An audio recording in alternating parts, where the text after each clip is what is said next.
Hey, what's going on, everyone? Kyle Henderson, BamaInsider.com. Alabama will be taking on Michigan in the 2019 Citrus Bowl. Nick Saban taking on Jim Harbaugh. Sounds entertaining, right? The two teams last met in 2012.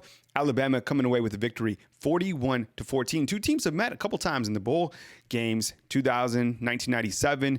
This time around, Michigan, led by Shea Patterson, and an offense that has really struggled to find their identity this season. When we look at their schedule overall, you see that their key victories on the season, they beat Iowa, they did lose to Penn State, they beat Notre Dame, and then they lost in the end to Ohio State 56-27. Alabama overall, when we look at the Crimson Tide from a glance out, you'll see that they'll be without Tua Tagovailoa, obviously. Mac Jones, 1,100 yards, 11 touchdowns, 3 interceptions on the season. Najee Harris, 1,000 yards rushing. Devontae Smith, 1,200 yards receiving. Overall, Alabama lost 2 games to number 1 LSU, 46-41, and then lost in a dramatic fashion to Auburn, 48-45.